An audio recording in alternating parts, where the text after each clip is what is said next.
Expectation-wise, we've been successful the last few years during the regular season. Expectation-wise, our kids know, it's just everyday mentality in regards to coming in and trying to get a little bit better. And they've done a great job this summer in the weight room and at camps.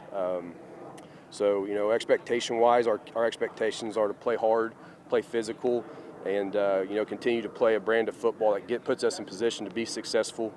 And as style of play goes, not a lot's going to change for us. We're still going to try to run the football, and do play action off of that. As far as player-wise goes, Briar Guerin, sophomore, is going to be leading us at the quarterback spot. Personnel-wise, we're going to be doing a few different things, to get some kids the ball in space. But it all starts up front. We want to try to play a physical brand of football on the offensive and defensive side.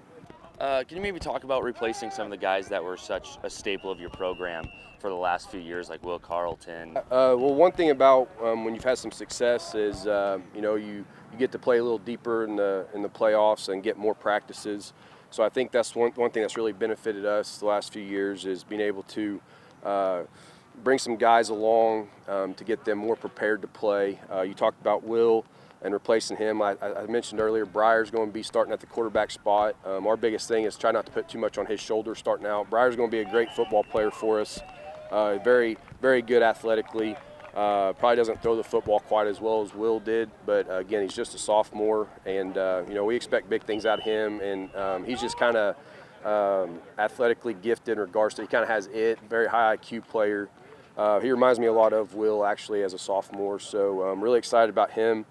Across the offensive line, we got kids like Garrett Stanton and Dante Buckmaster who are going to be asked to step in and fill spots that were left by Colby Gann and Roberto Mayorga, both very good offensive linemen for us. And, they're going to get their opportunity to start this year as seniors, and have a lot of respect for those two for sticking with it and then getting their opportunity to start as fourth-year seniors. So we expect them to be able to fill in and do good for us. And then as far as guys like Blaine Young filling in, his size we're going to miss a lot on the outside, having that big frame to throw to. But that's where we're just going to mix up personnel packages and maybe not have as many, 3 and 4 wide receiver sets this year, more 2 wide receiver sets. And we're probably going to look at guys like Cash Pomeroy, who's going to be a sophomore, moving him around to run the football. And from his tight end spot that he played at last year, he's just kind of a physical specimen in regards to being able to block at the tight end spot and has good speed to run the football for us. And then we got guys like Hugh returning, at the running back spot who, had a 1,000-yard rushing season as a junior. And so we're going to lean on him a little bit more, early to really carry the load as a senior.